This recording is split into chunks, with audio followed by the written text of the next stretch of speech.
जय श्री गणेश।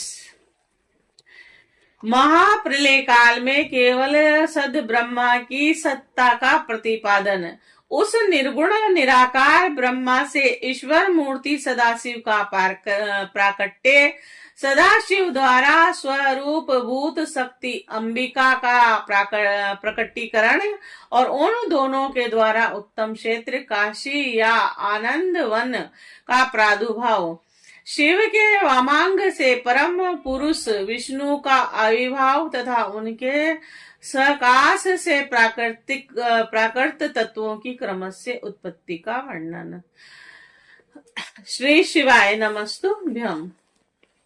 ब्रह्मा जी बोले, हे ब्राह्मण, हे देव शिरोमणि, आप सदा समस्त जगत के उपकार में ही लगे रहते हैं और आपने लोगों के हित की कामना से यह बहुत उत्तम बात पूछी, जिनके सुनने से संपूर्ण लोगों के समस्त पापों का क्षय हो जाता है। उस अनामय शिव तत्व का मैं आपसे वर्णन करता हूँ। शिव तत्व का स्वरूप बड़ा ही उत्कृष्ट और अशुद्ध है और जिसे यथार्थ रूप से न मैं जान पाया हूँ, न विष्णु ही जान पाए हैं और न अन्य कोई दूसरा जान पाया है। जिस समय यह प्रलय काल हुआ, उस समय समस्त चराचर जगत नष्ट हो गया और सर्वत्र केवल अंधकार ही अंधकार था। न सूर्य ही दिखाई देते थे और न अन्य ग्रहों नक्षत्रों का भी पता नहीं था। न चंद्र था, न दिन होता था, न रात ही थी। अग्नि, पृथ्वी, वायु और जल की भी सत्ता नहीं थी और उसी समय प्रधान तत्व अव्याकृत प्रकृति से रहित सूना आकाश मात्र शेष था और दूसरे किसी तेज की उपलब्धि नहीं होती थी। अदृश्य आदि का भी अस्तित्व नहीं था और शब्द और स्पर्श से भी साथ छोड़ चुके थे। गंध और रूप की भी अभिव्यक्ति नहीं होती थी और रस का भी अभाव हो गया था और दिशाओं का भी भान नहीं होता था और इस प्रकार सब और निरंतर सूची भेद और अंधकार फैला हुआ था। उस समय तत्सद ब्रह्मा और इस श्रुति में जो सत सुना जाता है एकमात्र वही शेष था और जब यह वह ऐसा जो इत्यादि रूप से निर्दिष्ट होने वाला भावात्मक जगत नहीं था और उस समय एकमात्र वह सत्य ही शेष था और जिसे योगी जन अपने हृदय काश के भीतर निरंतर देखते रहते हैं, वह सत्व तत्व मन का विषय नहीं है। वाणी की भी वहां तक कभी पहुंच नहीं होती। वह नाम तथा रूप रंग से भी शून्य है। वह न स्थूल है, न कुश है, न ह्रस्व है और न दीर्घ है, न लघु है, न गुरु ही है और इसमें न कभी वृद्धि होती है न ही ह्रास होता है। श्रुति भी इनके विषय में चकित भाव से है और इतना ही कहती है कि अर्थात उसकी सत्ता मात्र का ही निरूपण कर पाती है, उसका कोई विशेष विवरण देने में असमर्थ हो जाती है। वह सत्य ज्ञान स्वरूप अनंत परमानंदमय परम ज्योति स्वरूप अपरमेय आधार रहित निर्विकार निराकार निर्गुण योगी गम्य और सर्वव्यापी सबका एकमात्र कारक निर्विकल्प और निरारंभ माया शून्य उपद्रवित और अद्वितीय अनादि अनंत संकोच विकार से शून्य तथा तन्मय है और जिस पर ब्रह्म में के विषय में ज्ञान और अज्ञान से पूर्ण युक्तियों द्वारा इस प्रकार ऊपर बताए अनुसार विकल्प किए जाते हैं, उनमें कुछ काल के बाद सृष्टि का समय आने पर द्वितीय होने की इच्छा प्रकट की और उसके भीतर एक से अनेक होने का संकल्प उदित हुआ और तब उस निराकार परमात्मा ने अपनी लीला शक्ति से अपने लिए आकार की कल्पना की और वह मूर्ति संपूर्ण ऐश्वर्य गुणों से संपन्न सर्व ज्ञानमय शुभ स्वरूपा सर्व व्यापनी सर्व स्वरूपा और सर्वदर्शनी सर्व कारिणी सबकी एकमात्र वंदनीय सर्वदा सब कुछ देने वाली और संपूर्ण संस्कृतियों का केंद्र थी। उस शुद्ध रूपणी ईश्वर मूर्ति की कल्पना करके वह अद्वितीय अनादि अनंत स्वप्रकाशक चिंतनमय सर्वव्यापी और अविनाशी पर ब्रह्म अंतहित हो गया, और जो मूर्ति रहित पर ब्रह्मा है उसी की मूर्ति चिंतनीय आकार भगवान सदाशिव है। अवर्चनीय और प्राचीन विद्वान उन्हीं को ईश्वर कहते हैं, और उसी समय एकाक की रहकर स्वेच्छा से विहार करने वाले उन सदाशिव ने अपने विग्रह से स्वयं एक स्वरूपता शक्ति की सृष्टि की, जो उनके अपने श्री अंग से कभी अलग होने वाली नहीं थी। उस पराशक्ति को प्रधान प्रकृति, गुणमयी माया और बुद्धि तत्व की जननी तथा विकार सहित बताया गया है।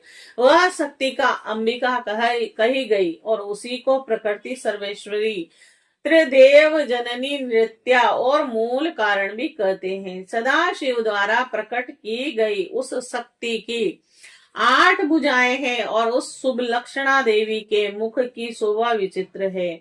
वह अकेली ही अपने मुख मंडल में सदा पूर्णिमा के 1 सहस्त्र चंद्रमाओं की क्रांति धारण करती है, और नाना प्रकार के आभूषण उसके श्री अंगों की शोभा बढ़ाते हैं। वह देवी नाना प्रकार की गतियों से संपन्न है, और अनेक प्रकार के अस्त्र शस्त्र धारण करती है। उसके नेत्र खिले हुए कमल के समान जान पड़ते हैं। वह अचिंतनीय तेज से जगमगाती रहती है। वह सबकी योनि है और सदा उद्यमशील रहती है। एकाकिनी होने पर भी वह माया योग वशात अनेक हो जाती है।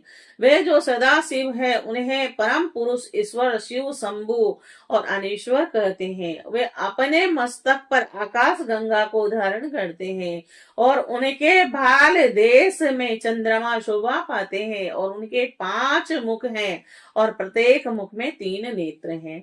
5 मुख होने के कारण वे पंचमुख कहलाते हैं, और उनका चित्त सदा प्रसन्न रहता है।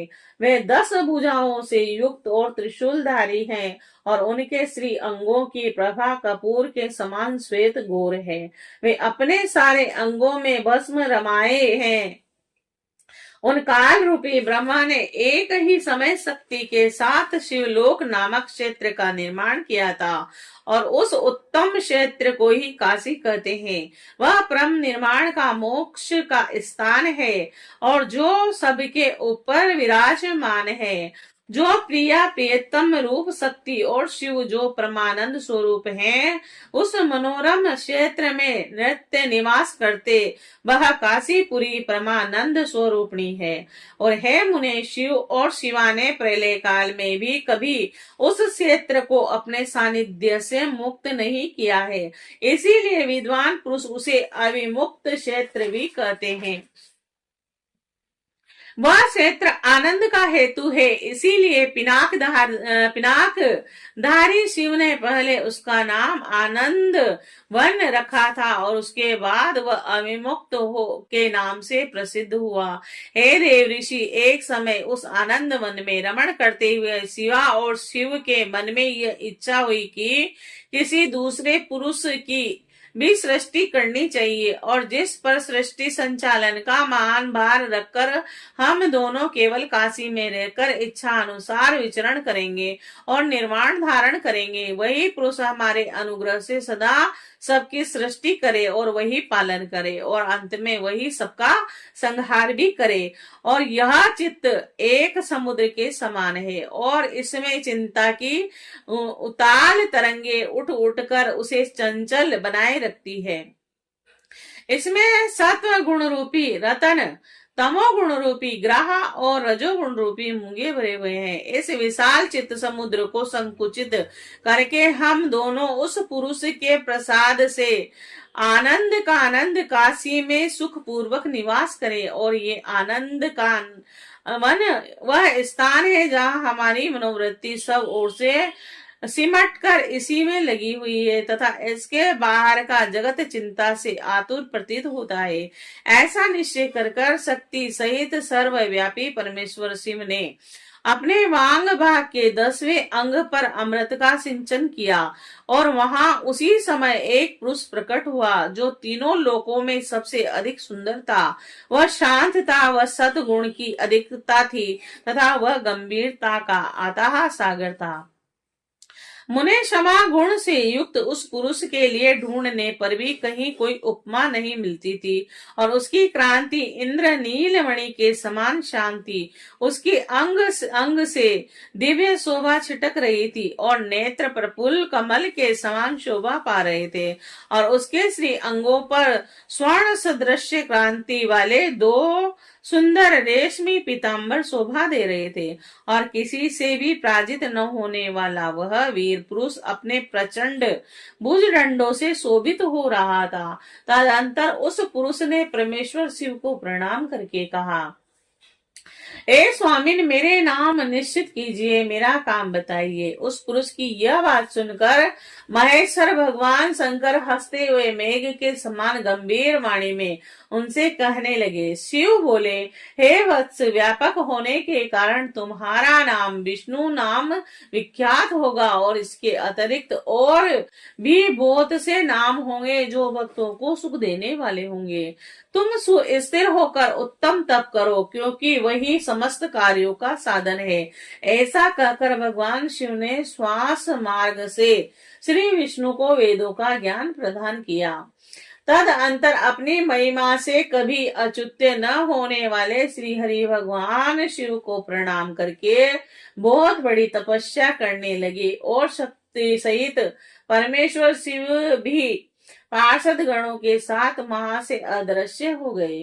12,000 दिव्य वर्षों तक तपस्या करने के पश्चात भी विष्णु अपने अविष्ट फल स्वरूप सर्वस्व देने वाले भगवान शिव का दर्शन प्राप्त न कर सके। तब विष्णु को बड़ा संदेह हुआ। उन्होंने हृदय में शिव का स्मरण करते हुए सोचा कि अब मुझे क्या करना चाहिए। इसी बीच शिव की मंगलमय आकाशवाणी हुई कि संदेह दूर करने के लिए पुनः तपस्या करनी चाहिए।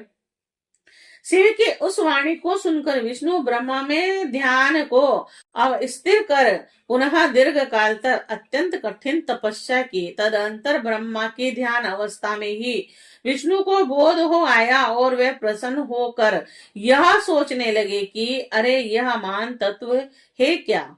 उस समय शिव की इच्छा से तपस्या के परिश्रम में निरंतर विष्णु के अंगों से अनेक प्रकार की जलधाराएं निकलने लगी।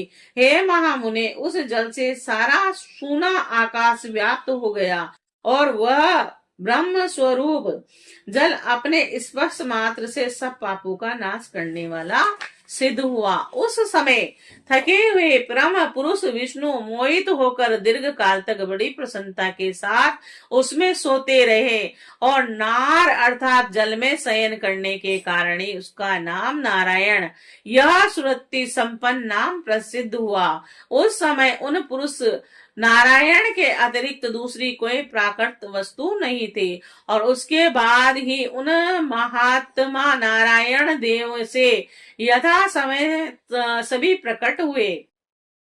हे महामाते, हे विद्वान, मैं उन तत्वों की उत्पत्ति का प्रकार बता रहा हूँ, सुनिए। प्रकृति से महत्व प्रकट हुआ, और महत्व से सत्व आदि तीनों गुण, और इन गुणों के भेद से ही त्रिविध अहंकार की उत्पत्ति हुई। अहंकार से 5 तन्मात्राएं हुई, और उन तन्मात्राओं से 5 भूत प्रकट हुए, और उसी समय ज्ञानेन्द्रियों और कर्मेंद्रियों का भी प्रादुर्भाव हुआ। और हे मुनि श्रेष्ठ, इस प्रकार मैंने आपको तत्वों की संख्या बताई है। इसमें से पुरुष को छोड़कर से सारे तत्व प्रकृति से प्रकट हुए हैं, इसीलिए सबके सब जड़ हैं, और तत्वों की संख्या 24 है। और उस समय एकाकार वे 24 तत्वों को ग्रहण करके वे परम पूर्ण नारायण भगवान शिव की इच्छा से ब्रह्म रूप जल में ही सो गए। श्री शिवाय नमस्तुभ्यम्।